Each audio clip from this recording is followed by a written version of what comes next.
नमस्कार, आप देख रहे हैं मिरर मीडिया। मैं हूं आपके साथ चंद्रा सिंह। स्वागत है आपका जोहार झारखंड में। चलिए रुक करते हैं सुर्खियों पर। जामताड़ा में साइबर अपराधियों पर गिरी गाज, 5 सातर गिरफ्तार, ऑनलाइन करते थे ठगी।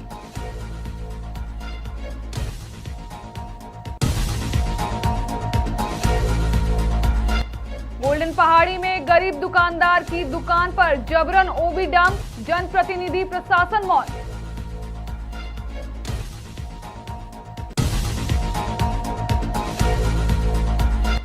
धनबाद में भाजपा के 2 दिवसीय प्रशिक्षण शिविर का समापन, पंचायत चुनाव पर नजर।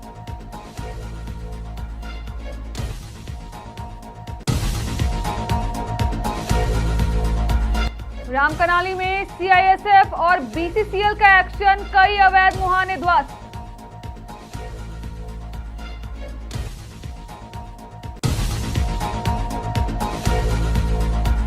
साहिबगंज चर्चित लूटकांड मामले में नया मोड़, 3 आरोपियों ने किया आत्मसमर्पण।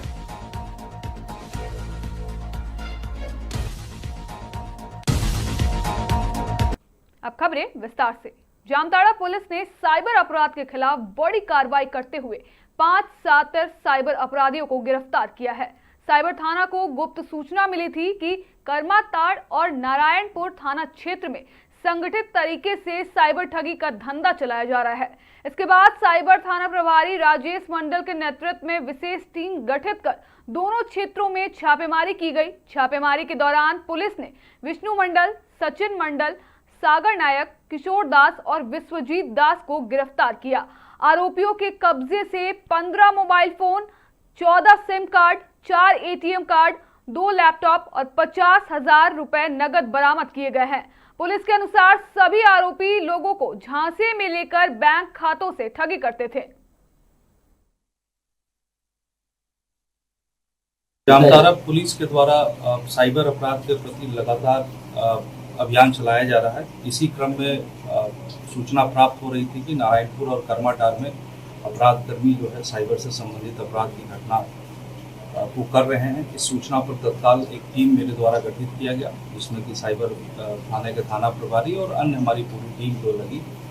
उस क्रम में कल नारायणपुर और कर्माटार से कुल 5 अपराधकर्मियों की गिरफ्तारी हुई है, जिसमें से 2 कांड दर्ज हुए हैं। जो कर्माटार से मठटार से जो गिरफ्तार हुआ है वो घर से व्यक्ति को गिरफ्तार किया गया है, जिसमें विष्णु मंडल, सचिन मंडल और सागर नायक है। ये तीनों जो है कर्माटार के हैं। 2 अभियुक्त नारायणपुर थाना क्षेत्र में इसी क्रम में सूचना मिली कि नारायणपुर में भी ऐसी घटना लोगों के द्वारा की जा रही है, तो इस पर तत्काल टीम को वहाँ भेजा गया, जिसमें किशोर दास और विश्वजीत दास की गिरफ्तारी की गई है। इसमें से 2 जो अपराधकर्मी गिरफ्तार हुए हैं, जिनका पूर्व में आपराधिक इतिहास है और दोनों ही जामताड़ा थाना से जेल जा चुके हैं साइबर के अपराध में। और इनके पास जो बरामदगी हुई है वो कुल 15 मोबाइल है, 14 सिम कार्ड है, 4 एटीएम कार्ड है, 2 लैपटॉप है और लगभग 50,000 रुपये नगद राशि बरामद की गई है, जो इनके द्वारा लोगों से ठगी करके अपने पास रखा। धनबाद के गोल्डन पहाड़ी स्थित लोधना एरिया 10 में 20 मई को कथित रूप से आउटसोर्सिंग और बीसीसीएल प्रबंधन की मिली भगत से गरीब दुकानदार अजीत कुमार श्रीवास्तव की दुकान पर जबरन ओबी डंप गिरा दिया गया। बिना मुआवजे या वैकल्पिक व्यवस्था के दुकान मलबे में दब गई, जिससे उनका रोजगार ठप हो गया। पीड़ित का कहना है कि दिसंबर 2025 में बीसीसीएल ने दुकान आवंटन में प्राथमिकता देने का लिखित आश्वासन दिया था, लेकिन अब तक कोई दुकान नहीं मिली। कई बार शिकायत और ईमेल करने के बावजूद कार्रवाई नहीं की गई। वहीं पुलिस ने इसे बीसीसीएल का मामला बताकर पल्ला झाड़ लिया है।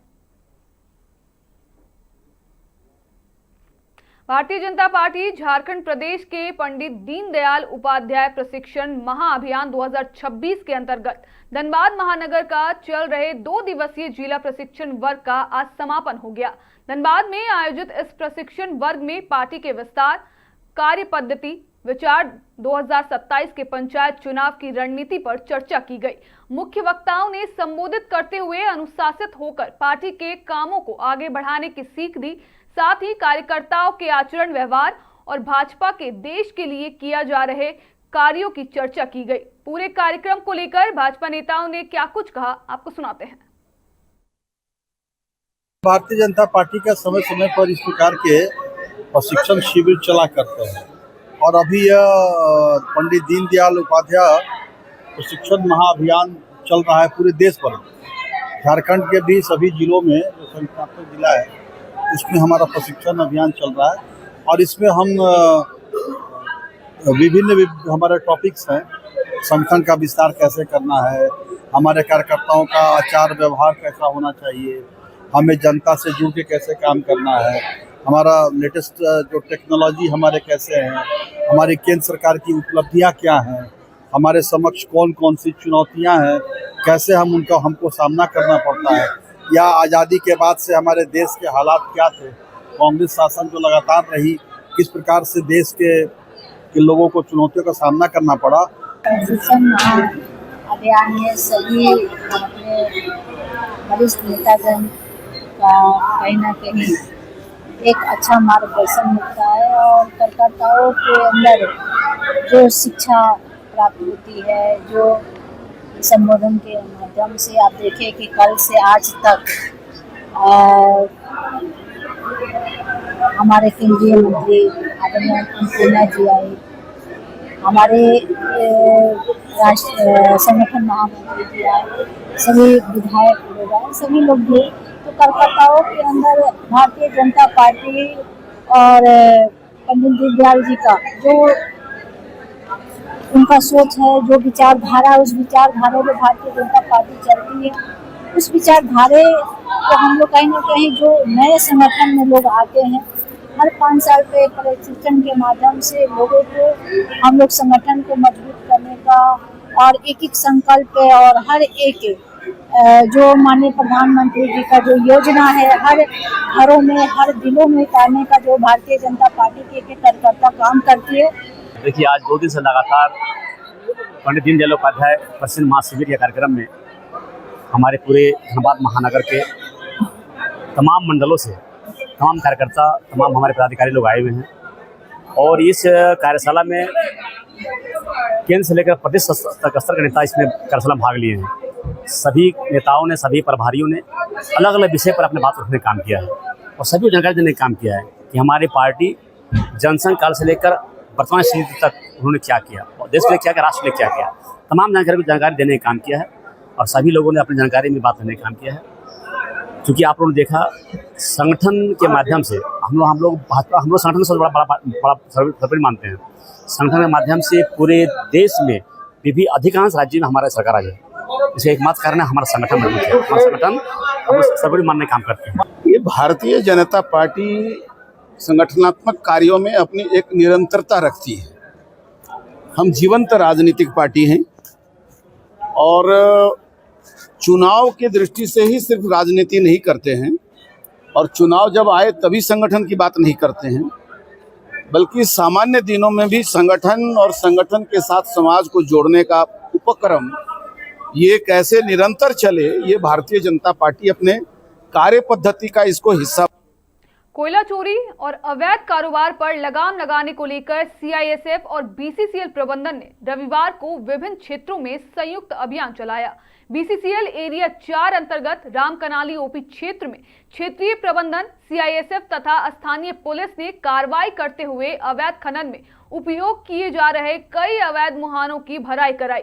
बताया जाता है कि इन मुहानों के जरिए लंबे समय से अवैध रूप से कोयला निकाला जा रहा था। अभियान के दौरान सुरक्षा बलों की मौजूदगी से इलाके में हड़कंप मच गया।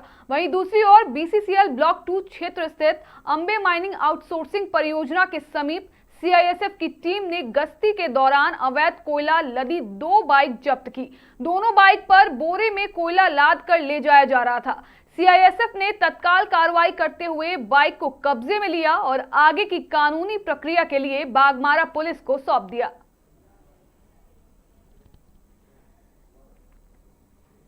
साहिबगंज के राजमहल थाना क्षेत्र में ज्वेलर्स दुकानदार से हुई लूटकांड मामले में पुलिस ने बड़ी कार्रवाई करते हुए फरार 3 आरोपियों को सरेंडर करने पर मजबूर कर दिया।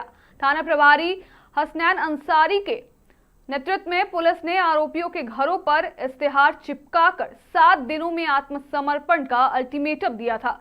कुछ महीने पहले बदमाशों ने गौतम स्वर्णकार से हथियार के बल पर 80,000 रुपए नगद, सोने की अंगूठियां, चांदी, एटीएम कार्ड और पासबुक लूट ली थी। मामले में 3 आरोपी पहले ही जेल जा चुके थे, जबकि फरार तीनों आरोपी ने पुलिस दबाव के बाद कोर्ट में सरेंडर कर दिया। धनबाद के निरसा स्थित सिवली बाड़ी उत्तर पंचायत के रहमत नगर में पानी की भीषण किल्लत को लेकर ग्रामीणों का गुस्सा फूट पड़ा। मुखिया मलका मेहर निगार के नेतृत्व में ग्रामीणों ने मैथन मुख्य सड़क जाम कर विरोध प्रदर्शन किया। ग्रामीणों का आरोप है कि झीलिया पुल निर्माण के दौरान पानी की मुख्य पाइपलाइन क्षतिग्रस्त हो गई थी, जिसके कारण पिछले 1 सप्ताह से करीब 500 परिवार पानी के लिए परेशान हैं। एक टैंकर पानी से जरूरत पूरी नहीं हो पा रही थी। सूचना पर पहुंची कुमारडूबी पुलिस और अधिकारियों के हस्तक्षेप के बाद करीब 3 घंटे के बाद पाइप मरम्मत का काम शुरू हुआ, तब जाकर जाम हटाया गया। यहाँ पर जो भी संगठन ट्रैकिंग का पुलिया जो निर्माण हो रहा है, ये देख रहे हैं आप लोग। तो इसमें हम लोगों को बोला गया कि 2 दिन के लिए पानी बंद किया जाएगा, तो हम लोग को लगा कि चलो भाई विकास का काम है तो इसमें हम लोग रोड़ा ना बने। 2 दिन का हम जिला परिषद जी और पूर्वी के मुखिया जी क्लियर करके 2 दिन के लिए बंद करवाया गया। लेकिन ये क्या हुआ कि आज 12 दिन हो गया है, 4 टैंकर या 2 टैंकर पानी दे रहा है। उसमें ये लोग, मेरे पंचायत में रहमत नगर में पानी का समस्या शुरू से है, ये सब कोई जान रहा है, आज नया नहीं है। लेकिन ये जो थोड़ा बहुत सहारा था ये पानी, इसको भी बंद कर दिया गया, जिससे ग्रामीण बहुत परेशान है, बहुत आक्रोश में है। सब रोड पे आए हैं, इनके साथ हम भी खड़े हैं। और इन लोग अगर पानी नहीं दिया जाएगा तो काम भी नहीं होगा, रोड भी जाम। मॉनिटर लिजार्ड की अवैध तस्करी मामले में गिरफ्तार भाजपा नेता राजीव रंजन मिश्रा को कोर्ट से जमानत मिल गई है। जेल से बाहर आने के बाद मीडिया से बातचीत में उन्होंने खुद को निर्दोष बताते हुए कहा कि उन्हें साजिश के तहत फंसाया गया है और वन विभाग को गुमराह किया गया। उन्होंने कहा कि पूरा मामला न्यायालय में है और उन्हें न्याय व्यवस्था पर पूरा भरोसा है। गौरतलब है कि 14 मई को रांची के नटराज होटल से वन विभाग ने मॉनिटरिंग लिजार्ड के सूखे अंग बरामद किए थे। इसी मामले में राजीव रंजन मिश्रा, उनके बेटे अविनाश आनंद और अरुण राम को गिरफ्तार किया गया था। कि ये मामला अब न्यायालय में चल गया है और निश्चित तौर पे कोई भी मामला न्यायालय में अगर चल जाता है तो उस पर किसी को भी कोई प्रतिक्रिया देना उचित नहीं है। हमको ऐसा लगता है कि कोई ना कोई गलतफहमी का शिकार हम भी हो गए और हो सकता है कि वन विभाग को भी कोई ना कोई गुमराह किया हो सकता है। पे हम अभी बोले ना कि हम कुछ नहीं बोल पाएंगे, लेकिन होटल में वो कोई आदमी का नहीं जान पाया कि वो क्या था या नहीं था, वो क्या चीज़ निकाला ये भी वही लोग बता पाएंगे। ये जो प्रकरण जो आपको बताया जा रहा है वन विभाग में ही सामने रखा गया कि यही था। अब वो था नहीं था ये जांच का विषय है या न्यायालय में बताने का, तो हमारा अधिवक्ता है वही लोग बात कर रहे हैं। इतना ही खाली कहेंगे कि हम लोग जो न्यायालय में बातचीत चल रहा है कहीं ना कहीं देर सवेरे सब सामने आ जाए। नहीं बोल पाएंगे, लेकिन अगर ऐसा है तो उन लोग को निश्चित तौर पे इस पे कार्रवाई उन लोग कर भी रहे होंगे, करेंगे। नेटवर्क लगता है कि कोई फंसाने उसाने का भी हो? अब इस पे भी हम कहाँ बोलेंगे, हम तो किसी का बुरा कभी नहीं किया है। कोई साजिश रचा गया? अब हो भी सकता है, लेकिन हम इतना जानते हैं कि हमने किसी का कभी बुरा नहीं किया। हमेशा धार्मिक सामाजिक क्षेत्र में सेवा कार्य किए हैं और ये भी जिस विषय पे आप पूछ रहे हैं ये भी एक सेवा कार्य के चक्कर में ही सारा काम हुआ। इस पे कुछ नहीं बोलना है। जितने लोग धार्मिक सामाजिक सभी राजनीतिक दल के जितने नेता कार्यकर्ता ने मेरा साथ दिया है और सहयोग किया है, उस सब के प्रति हम आभार व्यक्त करते हैं। निरसा 11 कुंड प्रखंड अंतर्गत मेढ़ा पंचायत के ग्रामीण इन दिनों सुमित फ्यूज भट्टा से निकलने वाले प्रदूषण से बुरी तरह परेशान हैं। रविवार को ग्रामीणों ने भट्टा पहुंचकर मालिक सतीश अग्रवाल से सीधी वार्ता की और तत्काल समस्या के समाधान की मांग की।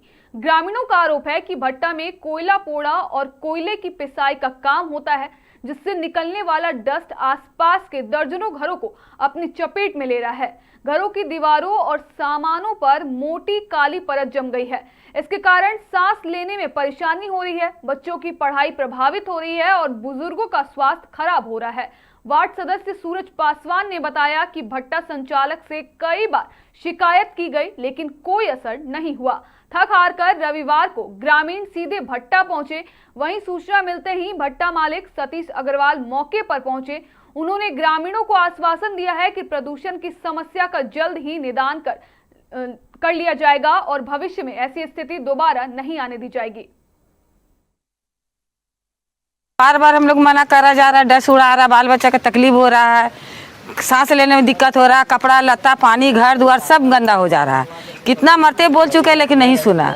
आज हम लोग फिर आए इसी के लिए, इनको मैंने सावधानी करने के लिए। अगर नहीं समझते तो इसका आगे चल के इसका करा जाएगा। मालिक से बात हुआ, मालिक क्या बोले? मालिक बोले एक चांस देने के लिए अगली बार से हम देखते हैं, आज से चालू करेंगे सब कुछ करने के लिए।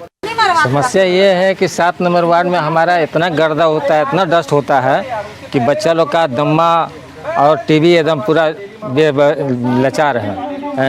तो हम यही समस्या लेके आए हुए कि हमको फैक्ट्री नहीं बंद करना है। हमको ये है कि तुम अपना चीज़ को फैक्ट्री चलाओ, लेकिन साधन से चलाओ, किसी आदमी को तकलीफ ना हो, कोई तरह का दिक्कत ना हो। उसमें पानी छिड़काव के लिए आदमी को बोला गया है कि जो पानी जगह है जहाँ पे मिक्सिंग वगैरह होता है, कोल का ब्लेंडिंग होता है, वहाँ पे पानी छिड़काव किया जाएगा और ये समस्या को हम लोग जितना जल्दी से जल्दी हो ठीक करेंगे ताकि इनको दिक्कत।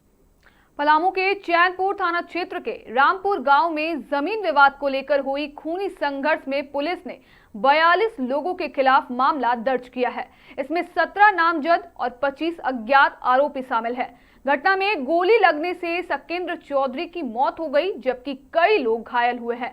मृतक के पिता के अनुसार आरोपियों ने पहले निर्माणाधीन मकान तोड़ा और बाद में हथियारों के साथ पहुंचकर फायरिंग व मारपीट की।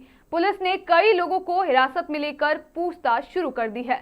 पलामू एसपी कपिल चौधरी ने कहा है कि मुख्य आरोपी समेत सभी दोषियों को जल्द गिरफ्तार कर जेल भेज दिया जाएगा। फिलहाल के लिए इतना ही। बाकी तमाम खबरों के लिए बने रहें मिरर मीडिया के साथ।